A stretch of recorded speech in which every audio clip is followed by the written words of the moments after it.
प्रकोप. दोषांचा प्रकोप ही दुसरी अवस्था आहे. संचयावस्थेची ही पुढची पायरी आहे. कोपस्तु उन्मार्गगामिता असे याचे वाग्भटाकारांनी वर्णन केलेले आहे. दोषांची चयावस्था चालू असताना वातपित्त आणि कफ यांना वाढवणारा आहार विहार सेवन केल्यास दोषांना उन्मार्गगामित्व येते. तत्र वृक्ष लघु शीत व्यायाम वमन विरेचन आस्थापन अतियोग संधारण अनशन अभिघात व्यवाय उद्वेग शोक शोणितातिसेक जागरण विषम शरीर न्यासेभ्यो अतिसेवितेभ्यो वायु प्रकोपम आपद्यते. चरक संहिता निदान स्थान में बताया हुआ है ये. तो प्रकोप मतलब क्या है कि ये संचय के आगे की अवस्था है. ठीक है. और मतलब सेकंड स्टेज है व्याधि की संप्राप्ति के संप्राप्ति में से. और कोपस्तु उन्मार्गगामिता. तो कोप इस वर्ड का थोड़ा सा उन्होंने एलाबरेशन किया है कि उन्मार्गगामिता. उन मतलब उत, तो त का न हो चुका है यहाँ पे, और मार्ग मतलब पाथ, ऊपर के मार्ग से गामिता. गामिता मतलब उसको गामित्व प्राप्त हो रहा है, मतलब ऊपर के मार्ग से वो निकल जाता है. ऊपर के मार्ग से, ऊपर के मार्ग, ये जो ऊपर शब्द है या उसका मीनिंग है उत, ये प्रीफिक्स जो है वो सिर्फ एक सिंबॉलिक है. तो ऊपर के मार्ग से मतलब जो नजदीक का जो भी रहेगा मार्ग, वहां से वो निकल जाए, बाहर से निकलेगा. ओके. या ऊपर की तरफ से निकलेगा. मतलब जैसा मैंने पानी का उदाहरण दिया था, पानी के ग्लास का. तो प्रकोप यानी वो अवस्था है कि जहां पे वो बाहर भी अभी नहीं निकला है लेकिन निकलने के लिए उत्सुक है. दोष संचय अवस्था में संपृक्त अवस्था में चले गए हैं, और इतनी संपृक्त अवस्था आ गई है, अभी इतना सैचुरेशन लेवल आ गया है कि अभी और भी ज्यादा बढ़े तो वो प्रसर अवस्था में या प्रशम अवस्था में जा सकते हैं.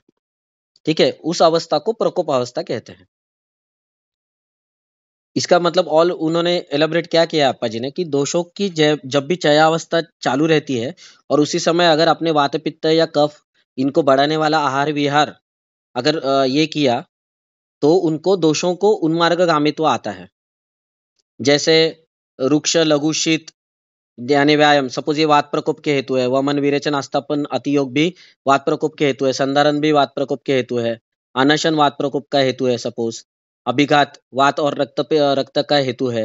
व्यवाय ये भी वात प्रकोप का हेतु है. उद्वेग शोक शोणिता अतिसेक जागरण, जागरण से क्या होता है, कौन से दोष बढ़ते हैं जागरण से? जागरण से कौन से दोष बढ़ते हैं या कौन सा दोष बढ़ता है? पित्त. पित्त बस पित्त बढ़ता है. और वात भी उष्ण बढ़ेगा. उष्ण वात पित्त. वात पित्त बढ़ता है.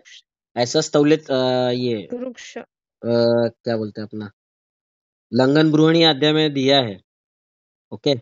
जो स्थौल्य की और कृषता या अष्टौ निंदितीय में, सॉरी, चरक सूत्र स्थान में दिया है अष्टौ निंदितीय में. उन्होंने साफ साफ कहा है कि जागरण से वात और पित्त दोनों बढ़ते हैं. हालिमक तक हो सकता है ऐसा भी लिखा है. ठीक है. जागरण और दिवा स्वाप में. ठीक है. तो ये सभी चीजें से मतलब प्रकोप हो सकता है उस दोषों का. ठीक है. तो बाद में ये हो गए वात प्रकोप के हेतु. और फिर आगे दिए हैं पित्त प्रकोप के हेतु कि उष्णाम्ल लवण क्षार कटु अजीर्ण भोजनेभ्यो अतिसेवितेभ्य. ठीक है. एक मिनट में आगे का फोटो शेयर करता हूँ.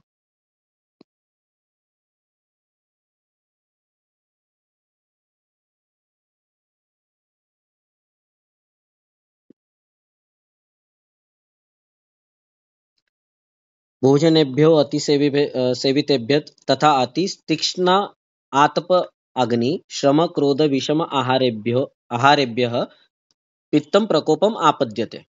तो इससे क्या होगा, पित्त का प्रकोप होगा. क्षार, क्षार में क्या आएगा खास करके, क्षारों में क्या आएगा, लवण ये भी क्षार है. यस. पंचक्षार या इसमें आता है, अष्टक्षार में आ जाता है, क्षारष्टक में.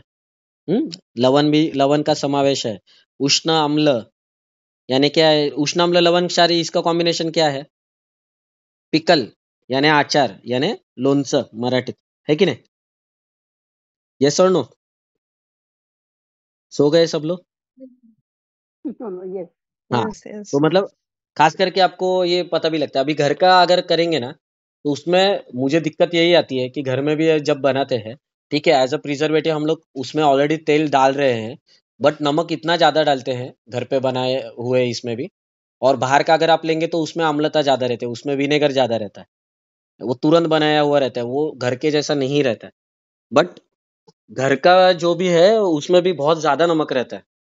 पहले के लोग इतना नमक नहीं डालते थे, अभी मतलब बहुत ही अलग प्रथाएं चालू हो गई है।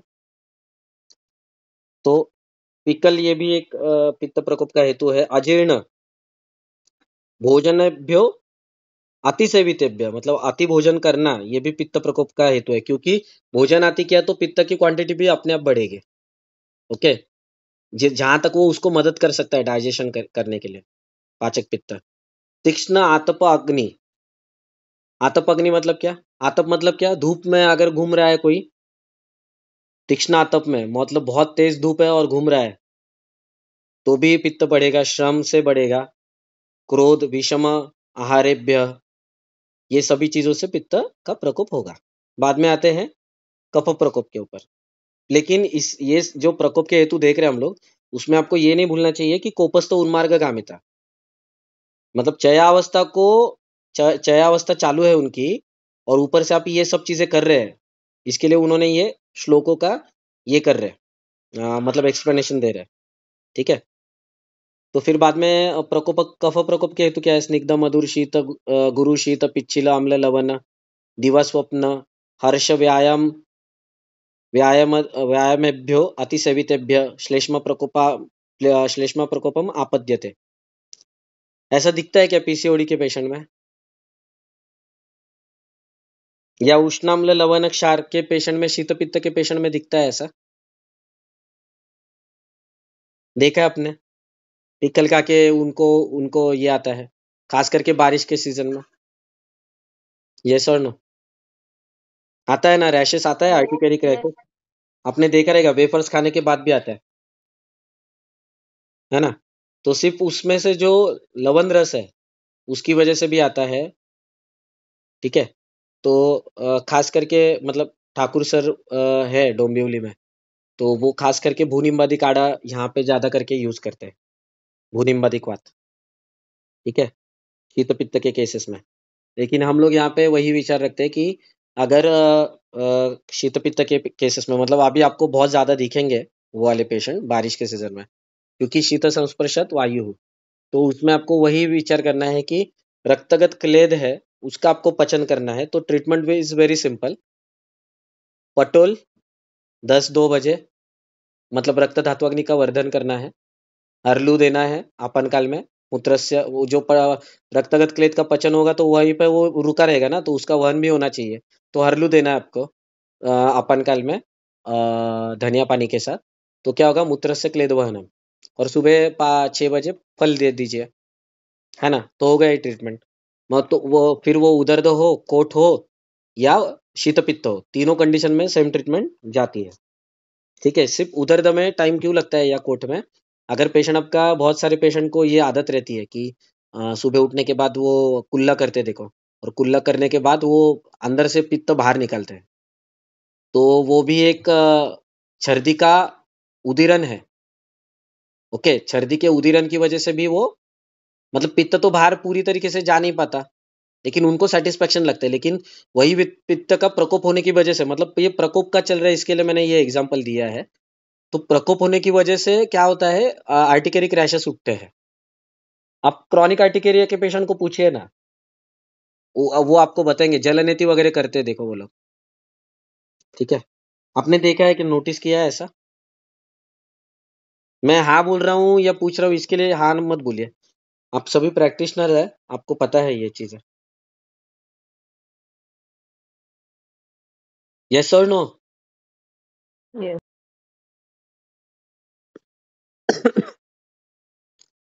फिर हाँ, अभी स्निग्ध मधुर गुरुशित क्या है? मिठाई है जो मार्केट में अभी मिलती है, बहुत ज्यादा मधुर रहती है। कफ प्रकोप के हेतुओं के बारे में बोल रहा हूँ। पिच्छिल अम्ल लवण, अम्ल और लवण ये दोनों कफवर्धक भी है, हाँ, ये ध्यान में रखना है। ठीक है, अम्ल लवण ये कफ और पित्त दोनों दोनों में भी आएगा। ठीक है, क्योंकि अगर आप देखेंगे कि मधुर, अम्ल, लवण ये कफ को बढ़ाने वाले रस है। ठीक है, और पित्त का भी प्रकोप कर सकते हैं और कफ का भी प्रकोप कर सकते हैं। तो उन्होंने फाइनली क्या कहा है कि विभिन्न कारणांनी वातपित्त आणि कफ यांचा प्रकोप होतो. दोषांचे विलयन होऊन ते एका स्थानातून दुसऱ्या स्थानात जाण्याचा संभव उत्पन्न झालेला असतो. चया अवस्थेत विशेष लक्षणे उत्पन्न होत नाहीत, परंतु दुसऱ्या अवस्थेमध्ये निरनिराळी खास लक्षणे स्थान महात्म्याने उत्पन्न होतात. अभी और मैं अगर एग्जांपल दूं, अभी सभी जगह पे बाढ़ आ रही है, मतलब आपने न्यूज में बहुत जगह पे देखा होगा। तो बाढ़ जब आती है तब पहले उसका एक इंडिकेटर रहता है कि अभी बाढ़ आने की संभावना है। ठीक है, करेक्ट। तो वो क्या करते हैं, बाढ़ आने के टाइम वो जो डैम में जो पानी रहता है उसके गेट्स खोल देते हैं, फिर नीचे वाले गांव में बाढ़ आ जाती है। ओके, फ्लड हो जाता है पूरा। और उसके पहले बाढ़ जब आने वाली है ये इंडिकेशन कैसा मिलता है, वो प्रकोप की अवस्था है। जब वो क्रॉस करता है या टच करता है उस लेवल को, नदी का पानी या डैम का पानी उस लेवल को जब टच करता है, तब वहां के जो एडमिनिस्ट्रेशन लेवल है वो अलर्ट हो जाता है। वो जो अवस्था है ना उसको बोलते हैं प्रकोप। मतलब अभी और ज्यादा देर रखा तो डैम भी फूट सकता है। इससे अच्छा क्या है, वो डैम के दरवाजे इसके लिए खोल देते हैं, क्योंकि पानी की प्रेशर की वजह से अपने आप फिर प्रकोप प्रसर हो जाएगा। उससे अच्छा वो गेट खोल देते हैं। तो वो प्रकोप की अवस्था है, जो इंडिकेटर है ना, जहाँ पे कि इतना ही पानी होना चाहिए और वो जहाँ पे टच किया, मतलब वहां पे अभी भी प्रसर नहीं हुआ है। अभी भी आपको चांस है कि आप व्याधियों को जीत सकते हैं आसानी से। प्रसर में चले जाने के बाद फिर प्रॉब्लम आ जाता है। ओके, प्रसर मतलब और एक एग्जांपल आगे मैं देने ही वाला था, लेकिन मेटास्टेसिस का मैं देना चाहता हूँ। वो एक एक काफी अच्छा और समझने वाला एग्जांपल है। व्यवहार के तो उदाहरण हम लोग देख ही रहे हैं। डैम हो या पानी का मतलब या ग्लास का पानी हो, ओवरफ्लो जो हो रहा है। लेकिन प्रसर मतलब बेस्ट एग्जांपल इज ये भी है, मेटास्टेसिस। ओके, अभी फिर से थोड़ा प्रकोप के बारे में देखते हैं कि जब भी चय अवस्था में इतने विशेष लक्षण उत्पन्न नहीं होते, लेकिन प्रकोप की अवस्था में अलग अलग लक्षणे और खास लक्षणे विशेष लक्षणे उत्पन्न हो जाते हैं। ठीक है, लक्षण उत्पन्न हो जाते हैं। तो क्या लक्षण उत्पन्न होते हैं, वातपित्त और कफ के अकॉर्डिंग देखेंगे। तेषां प्रकोपात कोष्ठतोद संचरण, आम्लिका पिपासा परिदाह, अन्नद्वेष उत्क्लेश जायन्ते, तत्र द्वितीय क्रियाकालः। ठीक है, और तेषां प्रकोपात, तेषां मतलब क्या, षष्ठी बहुवचन है। मतलब वात पित्त कफ का प्रकोप होने के बाद, प्रकोपात मतलब पंचमी एक वचन, प्रकोपात कोष्ठ तोद संचरण। तो क्या होता है, कोष्ठ में तोद हो जाता है और घूमने जैसा लगता है। पहले क्या था, वायु का क्या था, स्तब्धपूर्ण कोष्ठ था। अब क्या आ रहा है, कोष्ठ तोद संचरण, मतलब अभी दुख रहा है। प्रकोप मतलब इतना हो रहा है टाइट, अभी वो कि टाइट होने के बाद वो दुख रहा है अभी, और इससे नहीं होगा। ठीक है, पित्त में क्या दिखते हैं लक्षण, अम्लिका पिपासा परिदाह। अम्लिका मतलब क्या, खट्टी डकार आती है। पिपासा यानी तृष्णा लगती है। और परिदाह मतलब पूरे बदन में जलन जैसे होने लगती है। ठीक है, अब कफ प्रकोप में क्या होगा, कफदोष प्रकोप में अगर हो गया तो अन्न द्वेष, मतलब अन्न को देखने के बाद ही इच्छा मर जाती है। और उत्क्लेश मतलब नॉशेटिंग फील होगा। ओके, तो ये सभी चीजें होती है। तो अम्लिका पिपासा परिदाह, तो अम्लिका में क्या होगा, खट्टी डकार अगर आती है तो पित्त का द्रव गुण बढ़ेगा। पिपासा में क्या होगा, पित्त का उष्ण गुण बढ़ेगा। परिदाह में भी क्या होगा, पित्त का उष्ण और तीक्ष्ण गुण दोनों बढ़ेंगे। ठीक है, अन्न द्वेष में क्या होगा, कफदोष का कौन सा गुण बढ़ेगा, गुरुता बढ़ेगी। ठीक है, गुरु गुण बढ़ेगा। उत्क्लेश में भी गुरु गुण बढ़ेगा, क्योंकि अभी वो डाइजेस्ट नहीं कर पाएगा और नहीं चाहिए, इसके लिए फिर वो बाहर निकालने के लिए नॉशेटिंग फील करेगा पेशेंट। ओके, तो ये कफदोष प्रकोप के कारण होता है। ये समझ में आया प्रकोप का। Hello, Yes. अनुक्त व्याधियों में कोई आपको है क्या ऐसा डाउट इसमें, अनुक्त व्याधियों में।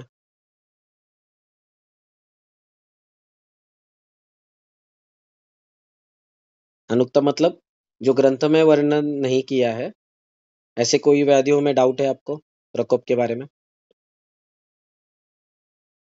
हॅलो. हम्म जे हार्मोनल डिसऑर्डर्स म्हणजे थायरॉइड वगैरे तर त्यात मग कसं काय हे म्हणजे हम्म हम्म हम्म. पण लावणार? अभी कैसा था ना, वो TSH वगैरह जो वैल्यूज है, ठीक है, वो तो हाँ. जब हम लोग के पास तो प्रसर अवस्था के बाद एक्चुअली स्थान संशय व्यक्ति भेद में हम्म. ही आता है पेशेंट हाइपोथायराइडिज्म का, हम लोग के पास पहले बरोबर. नहीं आता है वैसा।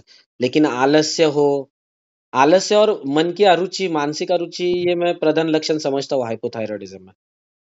अगर वो आप कैच कर सकते हैं ना, क्योंकि मेटाबॉलिज्म ही पूरा हैम्पर हो जाता है, थोड़ा थोड़ा वजन बढ़ने लगता है, लेकिन वजन ये बाद में दिखेगा, लेकिन मानसिक अरुचि आने लगती है, कोई भी विषय में उसको रस नहीं लगता है वो लेडीज को। तो ये क्षय और प्रकोप की अवस्था है मेरे ख्याल से उस व्याधियों में, खास करके हाइपोथायराइडिज्म में।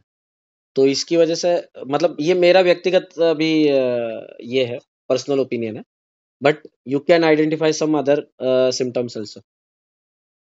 ओके, बट मानसिक इसको आप इग्नोर मत कीजिए, मोस्टली उसी तरफ जाता है। बाद में तो है फिजिकल, आपको बहुत सारे मिलेंगे, ये कि ईडिमा है, ठीक है, स्लाइटली ईडिमा है, स्किन थोड़ी सी तनु हो रही है उसकी, मतलब क्या बोलते हैं उसको, वो शोट एकदम टिपिकल रहता है, पानी वाला शोट रहता है, वो हवा वाला शोट नहीं रहता है, ठीक है। जल संचित आपको लगती है, लेकिन बहुत ऐसा सॉफ्ट सॉफ्ट लगता है उसका स्किन, है ना, तनु तनु हो जाती है उसकी स्किन। हाँ. तो वो भी एक प्रकोप के ही लक्षण है। ओके, लेकिन एक्चुअली अगर देखेंगे तो वो सब होने के बाद पेशेंट आता है अपने पास, तो उसको आप पहले कैच कर सकते हैं अगर, तो वो भी खुश हो जाएगा। ऐसा है। जैसा प्रमेय में हम लोग बहुत सारे ये दो लक्षण काफी इग्नोर करते हैं प्रमेय के पेशेंट में। उन्होंने बताया, देखो, दंतादिनाम, क्या बोलते हैं, मल, मतलब दंत और आदि के ऊपर, दंत आदि के ऊपर मल आ जाता है, तो ये प्रधान लक्षण है। अगर आपको, आप पेशेंट सामने से बोल रहा है कि या आपको दिख रहा है कि उसका बात करते वक्त कि उसके दांतों में थोड़ा सा ऐसा बहुत प्लाक जमा हुआ है, तो it can be pre symptoms, pre diabetic symptoms. अब यहाँ पे ये विवाद का मुद्दा नहीं है कि डायबिटीज इज इक्वल टू प्रमेह और मधुमेह। Okay, that is not the point, but कितना क्लेद हो रहा है, तो दंत आदि के ऊपर भी उतना प्लाक एक्स्ट्रा जमा हो रहा है, उसका मीनिंग वो है कि इतना क्लेद बढ़ रहा है शरीर में, इतनी आम की राशि राशि ज्यादा हो गई है, संपृक्ता अवस्था है। तो ये प्रागरूप में बताया है ना संचय अवस्था के लक्षण, है ना। तो ये सब चीजें हैं वहां पे ग्रंथों में है, लेकिन हम लोग और ये भी दिया है रूप में कि बालों में ये म्हणजे आता मराठीत त्याला केसांचा जो गुंता होता है, टैंगल्ड हेयर। ओके, तो उसमें भी आपको ये देखना चाहिए कि अ, प्रमेय है कि नहीं उसमें। ओके, या मधुर सेवन अति इच्छा है। ओके, तो ये सब ये चीजें दी हुई है ऑलरेडी, हम लोग सिर्फ पढ़ते नहीं है। सुश्रुत में और चरक निधन स्थान में आप जाके पढ़िए ना, उसमें बहुत अच्छे से दिए हैं ये सब कुछ। बाद में तो वो आता है फटीक वगैरह लेकर, वो बहुत आगे की संप्रति है, जब वो शर्करा सब जगह पे हर ऑर्गन को खराब करने लगती है। ओके, बट ये सब चीजें दिए हुए हैं ऑलरेडी। ओके, आगे देखते हैं प्रसर। अब समझ गया है ऐसा मान के अभी आगे जाते हैं प्रसर ही दोषांची तिसरी अवस्था आहे। तेषाम एभिः आतंक विशेषैः प्रकुपितानां पर्युषित किण्वोदक पिष्ट समावाय उद्रिक्तानां प्रसरो भवति। तेषां वायुः गतिमत्वात् प्रसरण हेतुः सत्य अपि अचैतन्ये। स हि रजो भूयिष्ठः रजश्च प्रवर्तक सर्वभावानां। यथा महान उदक संचयोति वृद्ध सेतु अवधार्य अपरेण उदकेन व्यामिश्रः सर्वतः प्रधावति। एवं दोषाः कदाचित् एकशः द्विशः समस्ता वा शोणितसहिता अनेकदा प्रसरन्ति। सुश्रुतसूत्रस्थान अध्याय 21। दोषांचा प्रसार कोणत्या स्वरूपाने होतो याचे यथार्थ ज्ञान होण्याकरता ग्रंथकार खालील दृष्टांत देतात। सुराबीज आणि पाणी आणि पीठ एका भांड्यात रात्रभर भिजत घातल्यास ते फसफसून वरती येते आणि त्याला पसरावयास स्वतःची मर्यादित जागा न पुरून ते भांड्याच्या बाहेर सांडते। त्याचप्रमाणे वातपित्त आणि कफ यांच्या प्रकोपाला कारण होणारी कारणे घडल्यानंतर कालांतराने ही अवस्था उत्पन्न होते। दोष हे चैतन्यहीन असतात. त्यांना स्वतःला एका स्थानातून दुसऱ्या स्थानात जाण्याची गती नाही. त्यांना कोणीतरी तसाच एक प्रेरक लागतो. तो मिळाल्यानंतर त्याच्या अंगी स्थलांतर करण्याचे सामर्थ्य येते. पित्तम पंगू कफ पंगू पंगवो मलधातवाः वायुना यत्र नीयन्ते तत्र वर्षन्ति मेघवत.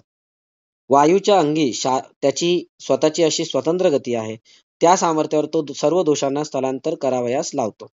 वायू रजोगुणी आहे. रजोगुण हा सर्व भावांचा प्रेरक आहे. अब आप सूरा बीज वगैरह छोड़ दीजिए, लेकिन आप इडली का आटा इमेजिन कीजिए कि इडली का आटा जब हम लोग भिगोने के लिए रखते हैं, एक मिनट,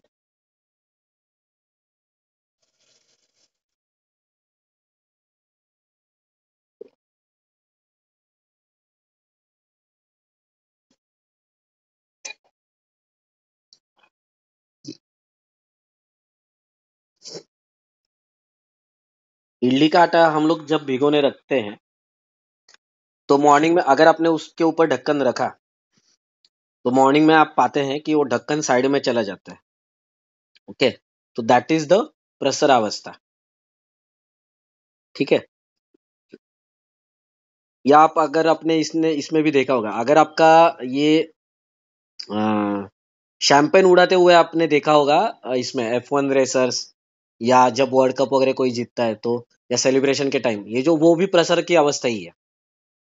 ठीक है, वो भी एक प्रसर की अवस्था है. या आसावरिष्ट अगर आपका गलत तरीके से फर्मेंटेशन हो गया, फिर वायु की वजह से वो फूट के बाहर आ जाते हैं बॉटल. ओके, तो अगर आपका किण्व यानी धात की पुष्प आपने बराबर तरीके से नहीं डाला है और फर्मेंटेशन आपका अगर रॉन्ग गया, वो चाहे बॉटल प्लास्टिक की हो या ग्लास की, वो फूट के बाहर ही आता है. इतना प्रेशर बिल्डअप होता है. ठीक है, तो उसको बोलते हैं प्रसर की अवस्था. इतना काफी है मेरे मेरे ख्याल से उदाहरण व्यवहार के. तो अभी इसमें तीनों दोषों में सिर्फ एक ही दोष है जो एक्चुअली ये दोनों को, जो रिमेनिंग टू है कफ और पित्त, ये दोनों को हिला सकता है या ले जा सकता है. तो वो है वायु, वात दोष यानी वायु महाभूत. ठीक है, तो उसके बिना ये हो नहीं सकता है. ठीक है, एक मिनट, मैं नेक्स्ट अभी ये करता हूँ.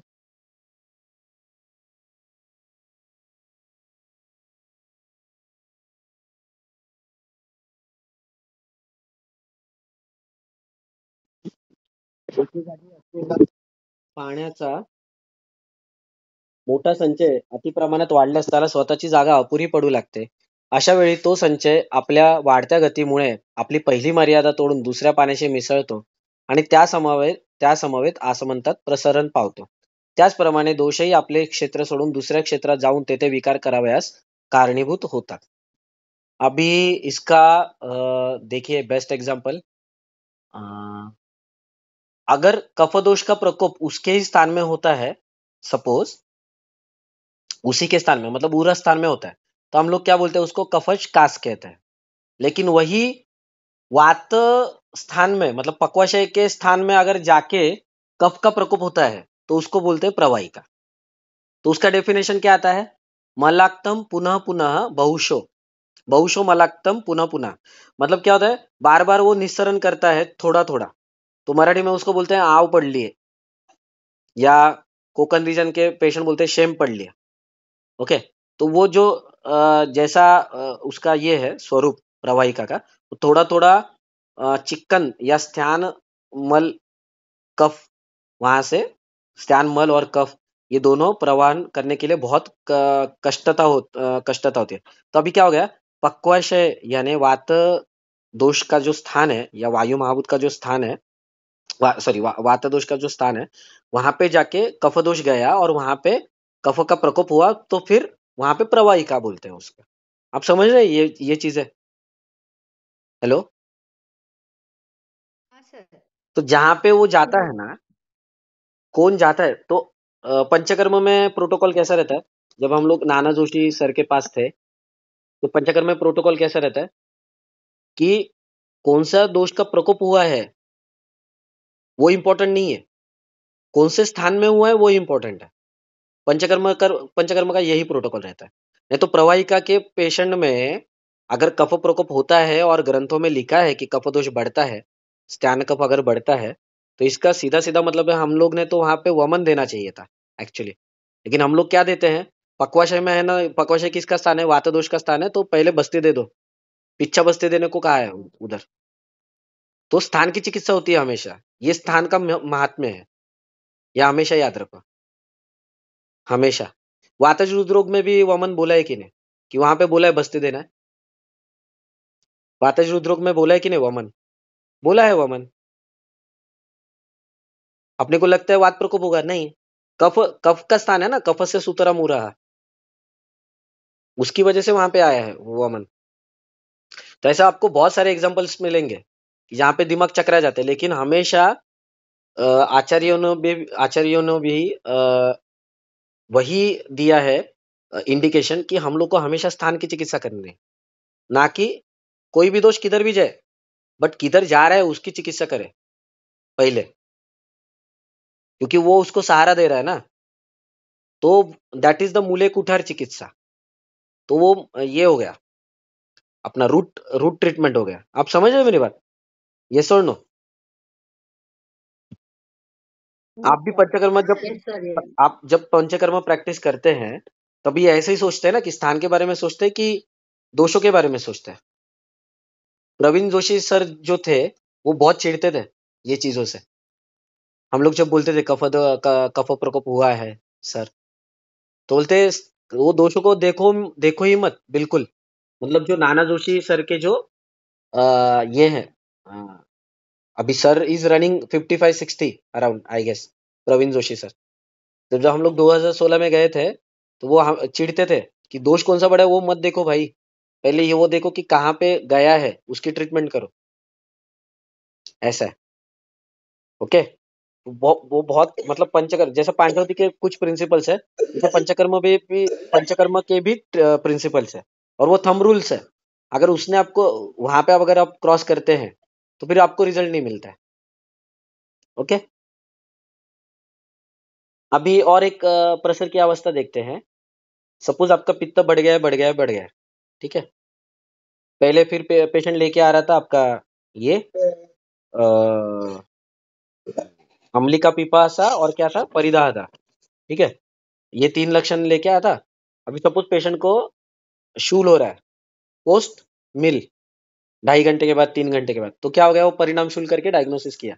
फिर आपने एंडोस्कोपी सजेस्ट किया, या एंडोस्कोपी पेशेंट करके आया था, और उसमें आपको पता चला कि एच पाइलोरी का इन्फेक्शन है, और ये भी है, मतलब अल्सर्स भी है अच्छे खासे, डिओडिनल अल्सर भी है, प्लस ये भी है अपना अ, एक मिनट, स्टमक अल्सर्स भी है, ठीक है। मतलब या पेप्टिक अल्सर दोनों मिला के, तो पेप्टिक अल्सर है। तो अल्सर्स मतलब क्या, ये प्रकोप में आएगा कि प्रेशर में आएगा?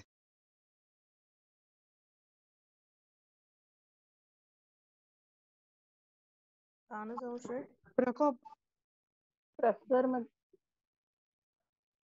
क्या आएगा?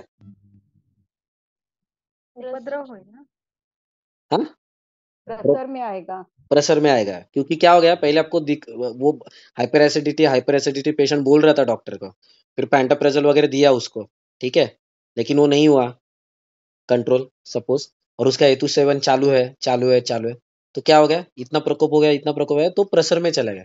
तो उसने क्या किया, बड़े हुए पित्त ने जगह ढूंढना चालू कर दिया। फिर क्या किया, उस तेज महाभूत ने, या पित्त दोष ने, या तेज महाभूत ने क्या किया, तापन, दरन और दारण और प्रकाशन, ये 3 कर्म बताए हैं तेज महाभूत के।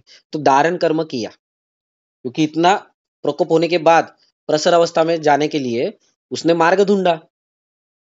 तो फिर क्या किया, दारण कर्म किया। Discontinuation of epithelium is called as ulcer, तो उसी को बोलते हैं व्रण, व्रण निर्माण किया वहां पे। तो ये प्रसर की अवस्था है, ठीक है। तो स्थान संशय भी है ऑब्वियसली, ठीक है।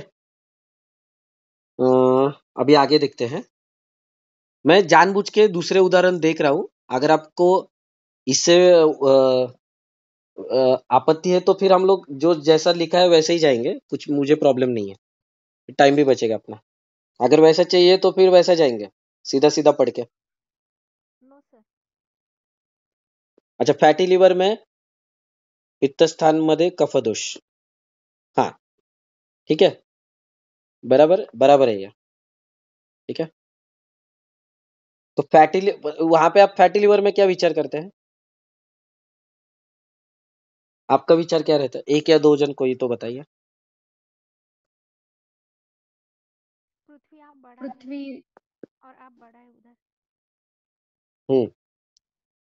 किधर? पृथ्वी तत्व जास्त वाढले असं किधर लेकिन? यकृत स्थान में. नहीं नहीं, यकृत वो तो है, फैटी लिवर मतलब यकृत पे ही आएगा। अग्नि के ऊपर आवरण आ रहा है ना, है ना? हाँ, अग्नि के ऊपर आवरण आ रहा है, तो सिंपल ट्रीटमेंट क्या है? फल देना है वहां पे, या सूक्ष्म ताम्रभस्म देना है, जो सोमनाथी ताम्रभस्म जो है 48 घंटे का भट्टी, वो देंगे तो वो अच्छे तरीके से रिजल्ट आता है उसमें, सुबह 6 बजे, ठीक है। और fatty liver is a alarming sign, ये हमेशा याद रखो। इस्केमिक हार्ट डिसीज और फैटी लिवर का बहुत नजदीक का संबंध है, ये हमेशा याद रखो। वो पेशेंट मिस नहीं करने आपको, आगे जाके वही पेशेंट को एमआई बेट है 5 या 10 साल के बाद, ये हमेशा याद रखो। और अगर आपको मैं और एक चीज बता दूं, काश्यपाचार्य जी ने यकृत से हृदय की उत्पत्ति बताई है, ठीक है। हृदय से फुफ्फुस की, और फुफ्फुस से प्लीहा, ऐसा उत्पत्ति बताई है, अवयव उत्पत्ति। हेलो, ये भूलना नहीं है आपको। यकृत से हृदय, हृदय से फुफ्फुस, और फुफ्फुस से प्लीहा, ऐसी उत्पत्ति बताई है उन्होंने, और ऐसा स्पेसिफिकली लिखा है।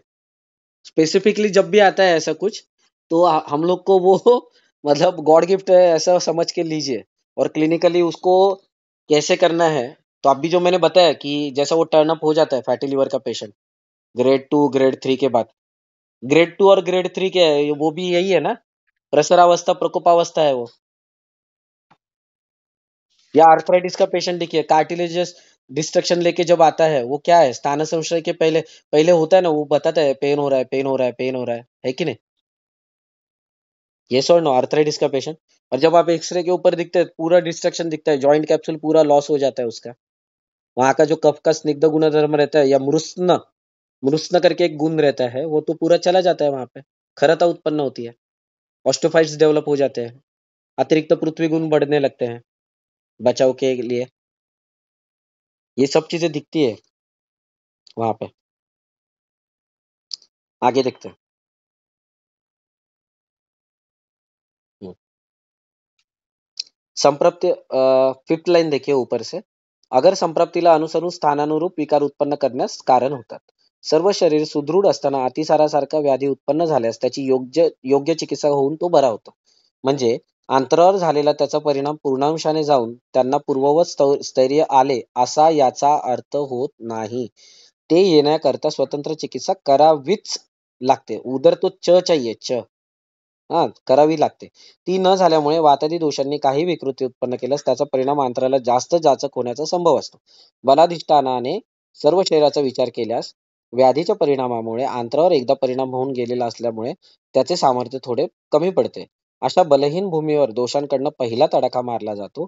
शत्रूंवर मारा करण्याकरता मोक्याची जागा सापडावी आणि त्याने त्याचा पुरेपूर फायदा करून घ्यावा, अशीच अवस्था दोष उत्पन्न करतात. दोषांचा प्रकोप अत्यल्प असल्यास तो स्रोतसांमध्ये लीन होऊन राहतात, पण त्याला वाढवण्याकरता अहितकाराचे विहाराचे बळ मिळाल्यास ते प्रकोपित होतात. अभी देखो आंत्र के मतलब अतिसार का एक एग्जांपल दिया है उन्होंने, कि जब भी हम लोग अतिसार की चिकित्सा करते हैं, जब अतिसार, अभी ये नॉर्मल वाला अतिसार नहीं, हाँ, जो नूतन अतिसार के बारे में नहीं बोल रहे यहाँ पे, जीर्ण अतिसार के बारे में बोल रहे हैं। मतलब उसको हमेशा से ही 2 या 3 महीने में एक 4-5 बार होता ही है लूज मोशन। कैसा? अभी वो कुछ भी बाहर खाता है तो उसको लूज मोशन होता है, पकड़ लीजिए, ऐसा हो रहा है, और उसको मजबूरी है कि बाहर खाना पड़ता है, ऑफिस का टाइमिंग है, या सपोज किसी का बीवी प्रेग्नेंट रहता है, या किसी के घर में मम्मी बीमार है बहुत सारे दिन से, तो ऐसे कुछ कंडीशंस में वहां से बाहर का खाना पड़ता है, और फिर उसको अतिसार लग जाता है, ठीक है। और वो O2 लेकर, या फिर जो भी एंटीबायोटिक्स है या लोमोटिल लेकर थोड़ा सा वो ट्रीटमेंट ले लेता है, बट अभी अतिसार, और वो फॉर्चुनेटली आयुर्वेदिक डॉक्टर के पास सपोज गया, तो फिर हम लोग ने दे दिया, अभी आप सपोज पंचामृत परपटी वगैरह दे देते हैं, या अभी हम लोग सपोज पांचभौतिक में लघु सूचक दे देते हैं, तो आंत्र का कार्य मंद करते हैं, द्रवांश का शोषण हो जाता है, अतिरिक्त द्रवांश का शोषण हो जाता है, और अतिसार का जो मेन हेतु है अग्निमांद्य, तो अग्नि की दीप्ति भी हो जाती है लघु सूचक के साथ, और फल भी देना है, फलत्रिकादि गुगुल सुबह 6 बजे। ऐसे मेडिसिन देने के बाद अब हो क्या रहा है, अतिसार तो चला गया, लेकिन वही लघु सूचक आपको कंटिन्यू करना है जीर्ण अतिसार के पेशेंट में। क्यों करना है? क्यों करना है? अगर पेशेंट ओबेज रहा तो लघु सूचेकर, और अगर अगर पेशेंट लीन रहा तो पद्मक किट्ट या विद्रुम किट्ट देना है रसायनार्थ। विद्रुम किट्ट यानी प्रवाल प्लस मंड्रुभस्म 1:4 क्वांटिटी में। तो क्यों देना है? क्योंकि आपने क्या किया, अतिसार की संप्राप्ति भंग की और अतिसार को रिवर्स किया, लेकिन एक्सेसिव पेरिस्टाल्टिक मूवमेंट की वजह से वहां की जो आंत्र की जो धारण शक्ति थी, धारण शक्ति यानी पृथ्वी महाभूत, तो पृथ्वी महाभूत ही चला गया ना। जो विलीनीकरण सिद्धांत कहता है पांचभौतिक का, कि पृथ्वी पानी में घुल जाती है। ओके, पृथ्वी पानी में घुल जाती है, तो वही हुआ कि अतिरिक्त पेरिस्टाल्टिक मूवमेंट की वजह से या आप महाभूत की वजह से, आप महाभूत बढ़ा इसके लिए पेरिस्टाल्टिक मूवमेंट बढ़ी, और पेरिस्टाल्टिक मूवमेंट बढ़ी इसके लिए आंत्र की जो इलास्टिसिटी थी वहां की स्नायुओं की, वो चली गई। इसका मतलब आप महाभूत ने पृथ्वी महाभूत का ग्रास ले लिया या पराजित किया या उसके गुणों को कम किया, इसीलिए आंत्र की धारण क्षमता चली गई। तो इसकी वजह से क्या होता है कि पेशेंट आपने अतिसार तो ठीक कर दिया, लेकिन आंत्र की चिकित्सा नहीं की। तो आंत्र की चिकित्सा, अगर लीन पेशेंट है तो विद्रुम किट्ट देना चाहिए, और अगर ओबेस पेशेंट है तो लघु सूचेकर देना चाहिए। लघु सूचेकर यहाँ पे रसायनार्थ काम करता है, और वही लीन पेशेंट में विद्रुम किट्ट या पद्म किट्ट ये आंत्र की धारण क्षमता बढ़ाने वाले कल्प है। ओके, तो वो अच्छी तरीके से वहां पे आंत्र की पृथ्वी को मेंटेन करते हैं और धारण शक्ति बढ़ाते हैं। क्योंकि विद्रुम क्या है, जलीय है, समुद्र में उत्पत्ति है, जलीय खारे पानी में बढ़ता है, लेकिन बढ़ते रहता है। ठीक है, पाइलिंग अप हो जाता है उसका, और वो वेल दिखती है हमें समंदर के नीचे। तो पार्थिवता बहुत ज्यादा है उसमें। और किट्ट ये क्या है, स्वयं खनिज है और रक्त में स्थिरता देता है। और आंत्र की जो उत्पत्ति है रक्त और कफ के प्रसाद भाग से होती है, सार भाग से होती है। और पित्त और वायु महाभूत उसमें, सॉरी, पित्त और वायु ये दोनों दोष उसमें सहाय्य करते हैं, तभी जाके आंत्र गुद और बस्ती की उत्पत्ति होती है, तीनों अवयवों की। तो तो हाँ, क्या बता रहा था मैं अभी? अभी मैं क्या बता रहा था? हेलो। आंत्र गुद और बस्ती की हाँ, आंत्र चिकित्सा। गुदा और बस्ती, इनका उत्पत्ति, तीनों की उत्पत्ति एक ही प्रकार से बताई है। तो इसी वजह से आंत्र की चिकित्सा करना, इसका मतलब आपने पूरी तरीके से अतिसार की चिकित्सा की। क्रॉनिक डायरिया या आईबीएस के पेशेंट के बारे में मैं बोल रहा हूँ, जब वो आपका स्त्यान कफ चला जाएगा वहां से, तब की बात मैं बोल रहा हूँ। आप समझ रहे? जिसको 15 टाइम्स स्टूल हो जाते हैं, 15 टाइम्स पर डे। ओके, या 6 to 8 हो रहे हैं, 6 to 8 ये मिनिमम है, माइल्ड आईबीएस के लक्षण है। तो ऐसे पेशेंट में आपको आंत्र की चिकित्सा करनी ही पड़ती है। अगर आंत्र की चिकित्सा नहीं की तो वो पेशेंट कृषि रह जाता है, ये हमेशा याद रखें, क्योंकि आंत्र के द्वारा ही पोषण होगा शरीर का। ठीक है, तो इसीलिए आंत्र की चिकित्सा इंपॉर्टेंट है। और जब भी अगर कुछ उसने उल्टा सीधा खाया तो फिर से उसको अतिसार हो जाता है। क्यों हुआ? क्योंकि आपने आंत्र की चिकित्सा नहीं की थी, और उसके पीछे इतनी बड़ी संप्राप्ति है। ठीक है, तो अभी प्रसर के अवस्था के अभी ये देखते हैं कि वात पित्त और कफ में क्या क्या होता है। ये समझा आपको संप्राप्ति?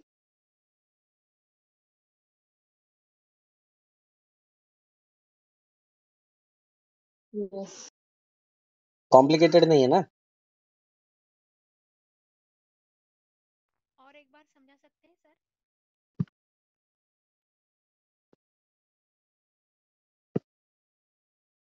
हेलो, आवाज आवाज नहीं आया अभी। Hello. Sir can you repeat? हाँ, इसमें क्या होता है ना, आंत्र ये रक्त और कफ के प्रसाद भाग से बनता है, और उसमें वात और पित्त दोष ये भाग भी, ये दोनों भी भाग लेते हैं, लेकिन मेन रक्त और कफ है। जब रक्त में अनुष्ण गुण जब उष्ण गुण में परिवर्तन हो जाता है और कफ में जब आप महाभूत पृथ्वी महाभूत कम हो जाता है, तब आंत्र की धारण क्षमता चली जाती है। और धारण क्षमता क्यों चली जाती है? क्योंकि अतिरिक्त आप महाभूत बढ़ा है, तो आप महाभूत में पृथ्वी महाभूत विलीन हो जाता है हमेशा। जैसा हम लोग शरबत बनाते वक्त शक्कर डालते हैं और वो शक्कर घुल जाती है पानी में, बराबर? वो शक्कर घुलती है ना पानी में और फिर डिसअपियर हो जाती है और फिर पानी हम लोग को मीठा लगता है या शरबत मीठा लगता है। वैसे ही अतिरिक्त आप महाभूत बढ़ने के कारण वहां की जो पृथ्वी है आंत्र की पृथ्वी मतलब क्या? वो होल्डिंग पावर, जो मल को होल्डिंग करने वाला जो समय था, वो लॉस्ट हो गया अभी, उसकी पावर या टेंसाइल स्ट्रेंथ था, वहां के जो आंत्र का जो स्नायुओं का टेंसाइल स्ट्रेंथ था वो लॉस्ट हो गया, तो उसको बोलते हैं पृथ्वी, वहां के आंत्र की। अब वो अतिरिक्त आप महाभूत बढ़ने के कारण वहां की पृथ्वी चली गई, उसी को बोलते हैं हम लोग आंत्र की धारण क्षमता चली गई। तो वहां पे हम लोग लघु सूचकर जैसे कल्प देते हैं, लेकिन ओबेस पेशेंट में वो लघु सूचकर ज्यादा दिन देना पड़ता है। अगर पेशेंट लीन रहेगा तो वहां पे विद्रुम किट्टा या पद्म किट्टा according to the choice and देश और पेशेंट कहाँ से बिलोंग करता है उसके अनुसार पेशेंट को विद्रुम किट्टा या पद्म किट्टा देना है। तो पद्म किट्टा या विद्रुम किट्टा क्या है? ये पार्थिवता बढ़ाने वाले कल्प है। और लघु सूचकर क्या करता है? मंद गुण को बढ़ाता है, आंत्र के पेरिस्टाल्टिक मूवमेंट को कम करता है। और शुंठी ये भी पार्थिव ही है और पाचन है, तो पाचन करके वहां पे अच्छी तरीके से तेज महाभूत का सहाय्य से हम लोग को धारण क्षमता बढ़ाते हैं। जैसे मटके को अगर आपको ये करना है, अच्छा करना है, तो उसको सिर्फ मटके को धूप में सुखा के मतलब नहीं होता है। मटके को अग्नि में तपाना पड़ता है, तब जाके उसका पांचभौतिक संगठन अच्छे से बनता है। ओके, हम लोग लेते हैं ना टन टन करके, वो आवाज बताता है कि ये पका हुआ है, ये पका हुआ नहीं है। पका हुआ नहीं रहता है तो फिर से डालते हैं वो लोग अग्नि में। ओके, या सोने का भी जो ये रहता है, मेकिंग रहता है, तो वो भी उसमें भी क्या करते हैं, उसको दृढ़ता लाने के लिए अग्नि में तपाते हैं ना उसको, ऐसा है। तो उस प्रकार से लघु सूचकर काम करता है धारण क्षमता बढ़ाने के लिए। ठीक है, अभी आगे देखते हैं। स्थान संशय, उत्पत्ति व स्थिति या दोन अवस्थातून जाताना, एक मिनिट मैं पहले इसका फोटो निकाल कर रखता, फिर आगे देखते हैं।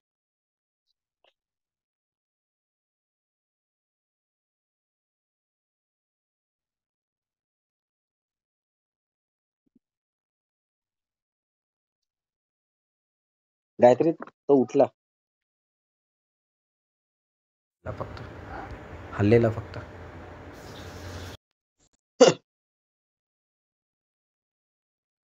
स्थान संशय, उत्पत्ती व स्थिती या दोन अवस्थातून जाताना प्राप्त परिस्थितीला अनुसरून जे कष्ट प्राण्याला भोगावे लागतात त्याचे प्रतिबिंब पुढे उमटलेले दिसते.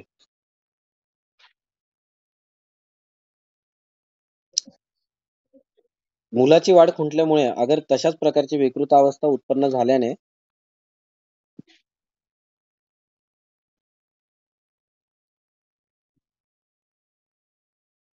योग्य मार्गदर्शन मिळावे म्हणून वैद्यराजांचा सल्ला घेण्याकरिता पुष्कळ लोक येतात.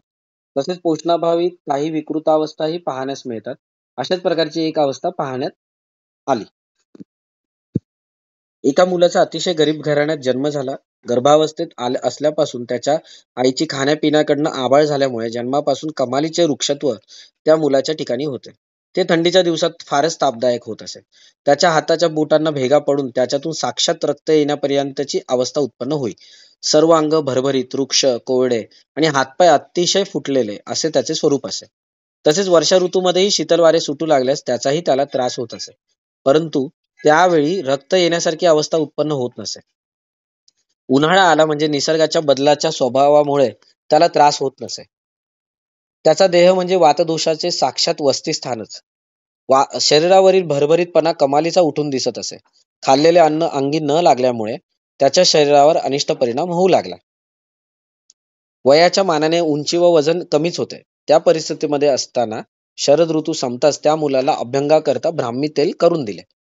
थंडीच्या दिवसात नित्यनेमाने अंगाला लावून नंतर गरम पाण्याने स्नान करण्यास सांगितले. त्या अभ्यंगाने त्वचेवर थोडासा परिणाम झाला. कमालीचे असणारे वृक्षत्व कमी झाले. अंगकांती पालटलेली दिसू लागली. हातापायांना पडणाऱ्या भेगाही कमी झाल्या. तसेच पुढील हेमंत ऋतूत त्याला वृक्षत्वाचा ताप कमीच होऊ लागला. परंतु थंडीचे दिवस असल्यामुळे थोड्या प्रमाणाने हातापायांना भेगा पडल्याच. ठीक है. अभी एक केस प्रेजेंटेशन दिया है उन्होंने, और आपको भी इसके ऊपर हम लोग ने शायद इसके पहले चर्चा की ही थी कि ठंडी में जो पेशेंट लेके आते हैं ना, कि ठंड में ये हुआ है, देखो क्रैक हिल का देखो एडवर्टाइज आता है, करेक्ट, ठंड के सीजन में, हिमालय हो या कोई भी जो कंपनी हो. फेमस कंपनी का नाम क्या था? क्रैक हिल ही है ना उस नाम, वो क्रीम का. तो हाँ क्रैक हिल का देखो, फटी एड़िया, फिर वो कोई फंक्शन में रहती है वो लेडी, फिर वो अपनी गाउन से वो पैरों के एड़ियों को छुपाती है ना, फिर वो आजू बाजू के लोग टॉन्ट करते हैं वगैरह वगैरह. तो अभी ये अगर फटी एड़िया क्रैक हिल होना है, ये नॉर्मल है किसमें, जब ठंड का सीजन आता है. लेकिन बहुत सारे पेशेंट को ठंड के सीजन में वहां से ये आता है, खून आता है. आपने नोटिस किया है ये चीजें, या उसके रिलेटिव बताते हैं कि उसमें खून आता है ना. वहां पे आपका ये संतृप्ति क्या होना चाहिए?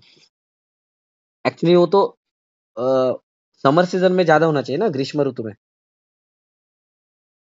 होता कैसा है वो, कि जब ठंड का सीजन आता है, ठीक है, यहाँ पे भी केस प्रेजेंटेशन में वही बताया, जब ठंड का सीजन आता है तब रक्त का दर्शन भी होता है. क्यों होता है? क्योंकि जाठराग्नि, बाहर की जो शैत्यता है और रुक्षता है, वो इतनी बड़ी हुई रहती है, बाहर की शैत्यता, तो जाठराग्नि, और पसीना नहीं आता है बारिश सॉरी ठंड के सीजन में, हेमंत और शिशिर में. होता क्या है फिर, जो तेज महाभूत का जो नियमन होता है स्वेदव स्त्रोतस के मार्फत, तो स्वेदव स्त्रोतस के थ्रू जो नियमन होने वाला था वो रेगुलेशन नहीं हो पाता तेज महाभूत का, और उसकी वजह से तेज महाभूत अंदर के अंदर ही क्या बोलते हैं, कोंडल्या जातोला काय बोलतात हिंदीमध्ये?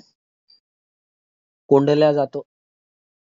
दबा दबा हुआ हाँ हाँ, ऑब्स्ट्रक्ट हो दबा जाता है, हुआ हाँ दबा हुआ जो हो जाता है या ऑब्स्ट्रक्ट हो जाता है, क्योंकि बाहर उसको हीट एक्सपेल नहीं हो पाती. ठीक है, क्योंकि उष्णता का नियमन नहीं हो रहा है, क्योंकि स्वेद ही नहीं आ रहा है.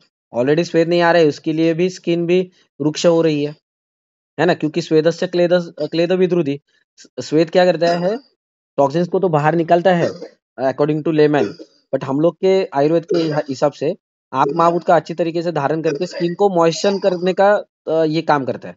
और स्किन जब मॉइस्ट रहती है तभी स्पर्शनेंद्रिय एक्टिव रहती है. कोल्डी स्किन या ड्राई स्किन में कभी भी आपको सेंसेशन नहीं फील होगा, ये हमेशा याद रखो, हमेशा याद रखो. जैसे ही आपको इसके लिए मैं अच्छा उदाहरण और एक देता हूँ, जब भी आपका मुंह जल जाता है गर्म दूध पीने के बाद या गर्म चाय पीने के बाद, तब आप दूसरा पदार्थ कोई भी पी के देखिए, वो आपको टेस्ट नहीं लगता है, क्योंकि वहां का टेस्ट बर्ड है ना पैरालाइज हो जाता है या नष्ट हो जाता है, थोड़ी देर के लिए सेंसेशन लॉस हो जाता है. तो ये हमेशा याद रखो, जब भी आपका ड्राई स्किन रहेगा तब स्पर्शनेंद्रिय कभी भी एक्टिवेट नहीं रहता. स्पर्शनेंद्रिय यानी आपको स्पर्श समझेगा नहीं, टच फील नहीं होगा आपको कभी. तो इसीलिए अब ये बात आती है कि रक्त दर्शन कैसे होता है. तो जब भी ऑब्स्ट्रक्शन हो जाता है तेज महाभूत का, तब वो स्किन फट जाती है, मतलब रुक्षता की वजह से तो स्किन फट रही है, तो फटे हुए स्किन की वजह से वहां से उसको इजीली वो रक्त नहीं रहता, एक्चुअली वो पित्त रहता है जो बाहर निकलता है वो.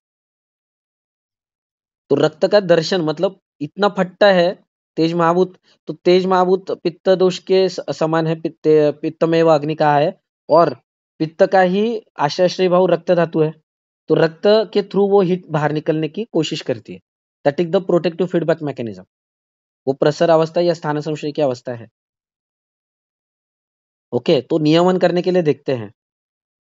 सर हाँ, सर एक क्वेश्चन था जो जिनको स्वेद नहीं आता, स्वेटिंग नहीं होता, वो क्या है एक्चुअली? बहुत लोगों को स्वेटिंग नहीं नहीं होता होता है बिल्कुल. बराबर.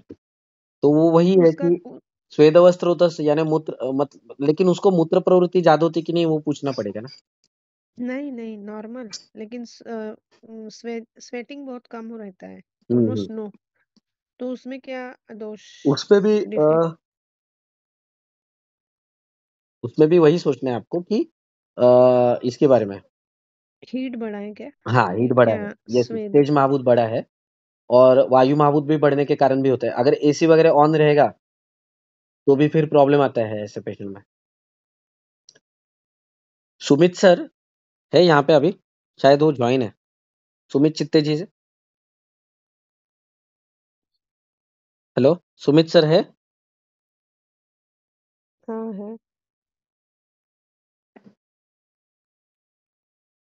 सुमित जी,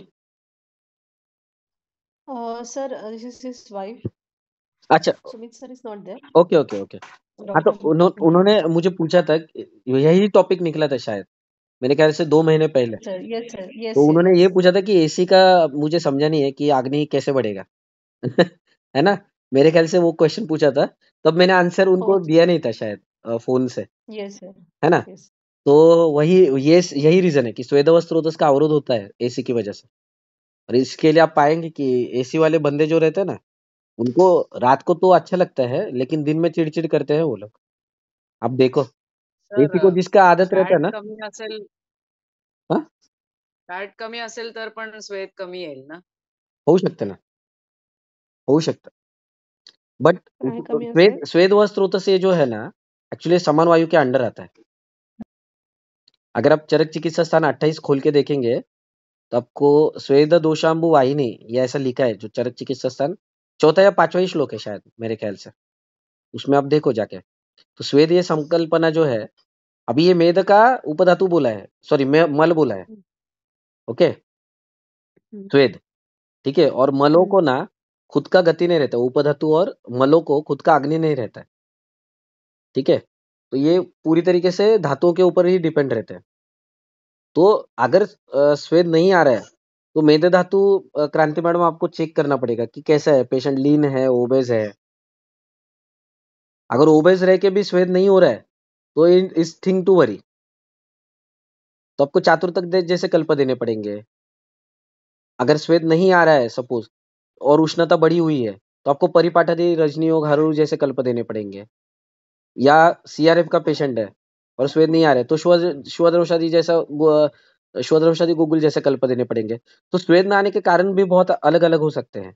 या एसी ऑन करता है पेशेंट, ओके, तो उसको पूछना चाहिए कि एसी तू शॉक के लिए लगा रहा है कि एक्चुअली तेरे को गर्म होता है इसके लिए लगा रहा है।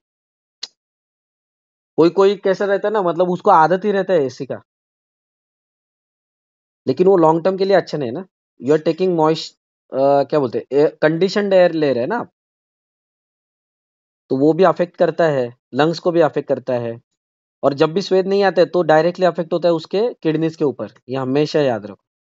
रसवस्त्रोतस और किडनी ये दोनों के ऊपर अफेक्ट होगा वो पहले। तो काफी सारी चीजें हैं उसमें। क्रांति मैडम समझते का? हा सर समजते, माझी दुसरी शंका आहे. हाँ हे जसं आता सांगितलं, थंडीमध्ये हे होणं, तसंच घोनाळा जर फुटला, नाकातून रक्त येतं थंडीमध्ये, वो टिपिकल त्याच्या उष्ण तीक्ष्ण गुण की वजह से है। उष्णमध्ये. वहां पे क्या वो ऊर्ध्वक ते ह्याचं रक्तपित्त है। सुधारण होऊ शकेल ना? नहीं नहीं नहीं उन्हाळ्यात तर होतच, पण थंडीमध्ये काही पेशंट सापडतात. हाँ, थंडीमध्ये ठंडी में घोनाळा भी जो फुटतो. होता है वो उसी की वजह से है। इंटरनल हीट, हां, मतलब तेज महाभूत ऑब्स्ट्रक्शन की हां, वजह से वो मार्ग देखता है अलग अलग, हां. ऐसा।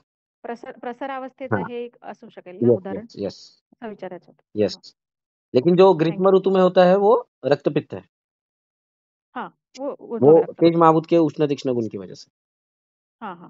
ठीक है। ओके. तो अभी यहाँ पे उन्होंने क्या स्थान संशय का अवस्था देख रहे थे, तो गर्भावस्था में ही उस लड़के का जिसको ये हो रहा था ना, तो उसका ये नहीं हुआ था, बराबर पोषण नहीं हुआ था, तो इसीलिए पहले ही उसका वात प्रकृति का ही शरीर था।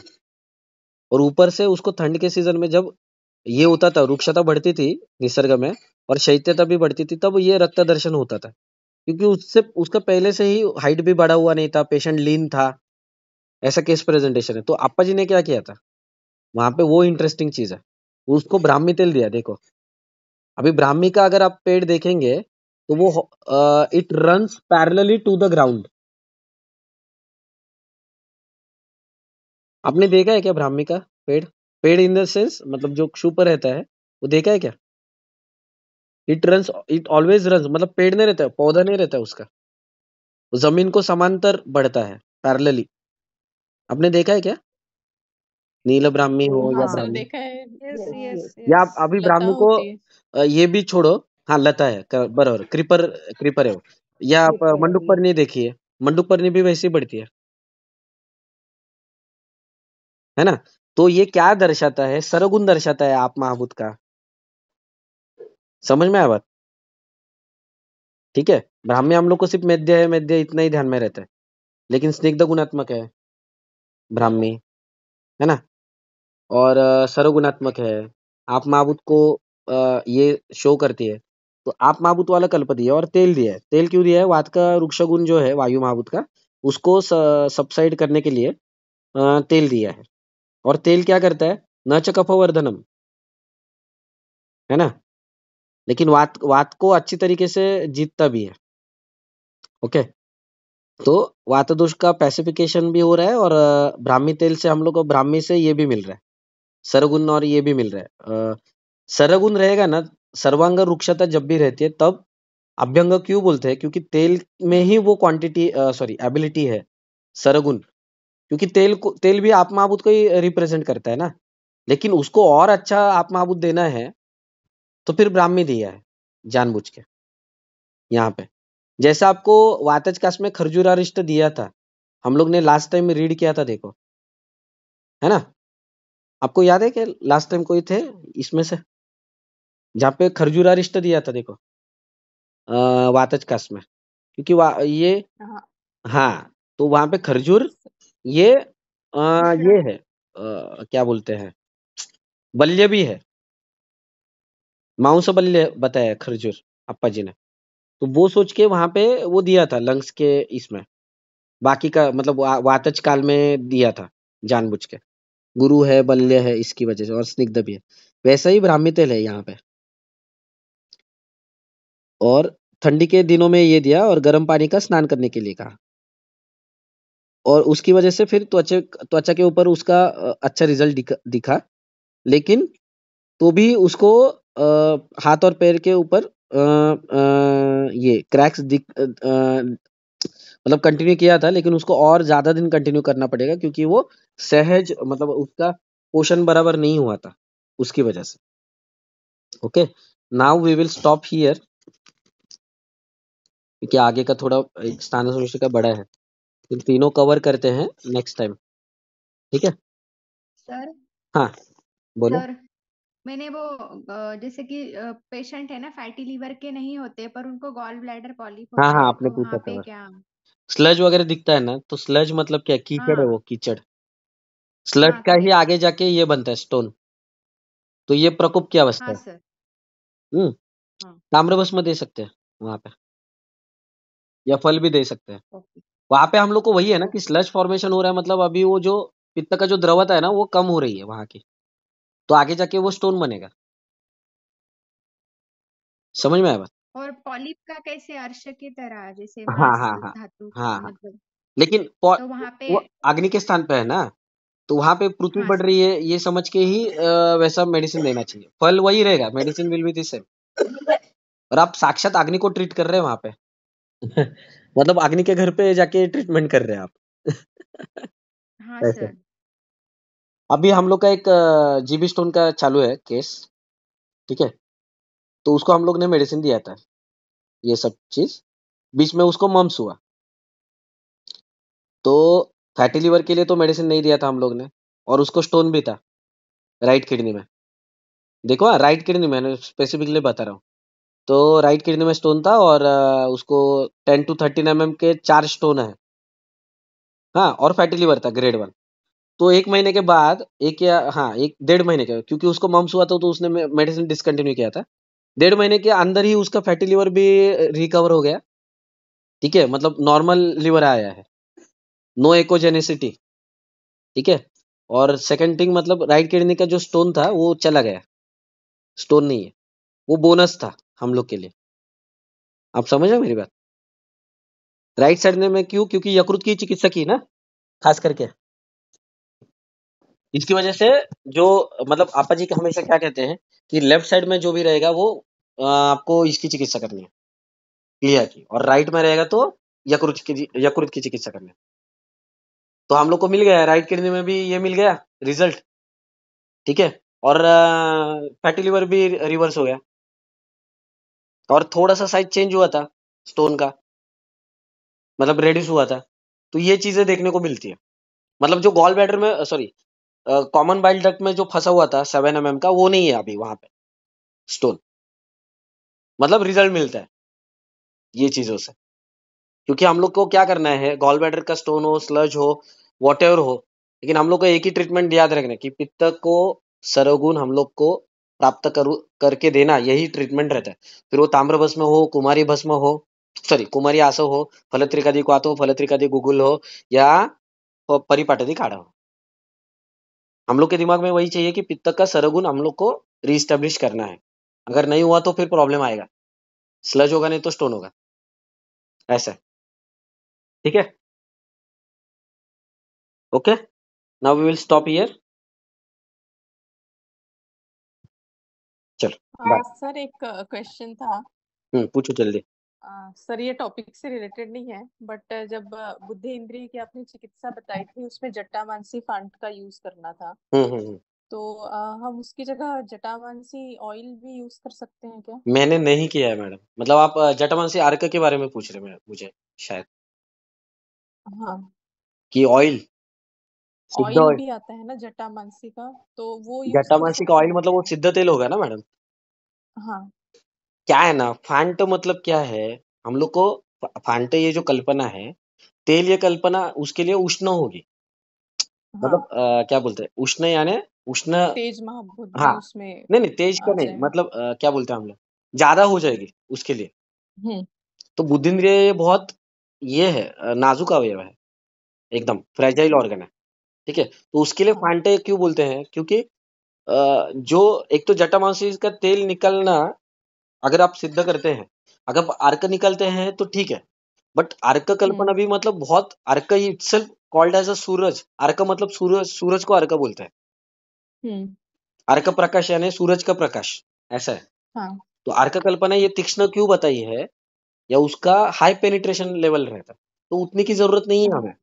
हम लोग फांटे ये सौम्य क्यों देते हैं, क्योंकि जटामांसी में भी वो ऑयल वोलेटाइल रहता है जटामांसी का, हाँ। तो वो ना जाए इसके लिए सिर्फ गर्म पानी में रखने को बोलते हैं, मूली नहीं तो पाउडर, ऐसा ये रहता है। उसका रीजन वो है ठीक। क्योंकि इसके लिए मैं वो अर्क आज तक मैंने यूज नहीं किया लास्ट 7 ईयर, हाँ। और मैं थोड़ा सा उसके मतलब एकदम भी खिलाफ नहीं हूँ, बट अनअवेलेबिलिटी रहेगा किसी के पास, अवेलेबल ही नहीं है जटामांसी, आता ही नहीं वो रीजन में सपोज, मतलब क्या वो डिस्ट्रीब्यूटर रखता ही रख ही नहीं रहा है, तो ठीक है, तो अनअवेलेबिलिटी रहेगा तो, बट वो भी 1 या 2 ड्रॉप। अर्क के बारे में बोल रहा हूँ, तेल का तो मैं फर्स्ट टाइम सुना किसी के, कोई क्वेरी पूछ रहा है, बट अर्क के बारे में पूछते हैं लोग कि जटामांसी का अर्क दिया तो चलेगा क्या, ऐसा। But okay. Always go for this churna, नहीं तो फिर मूली, मार्केट में मिलती है ना मूली।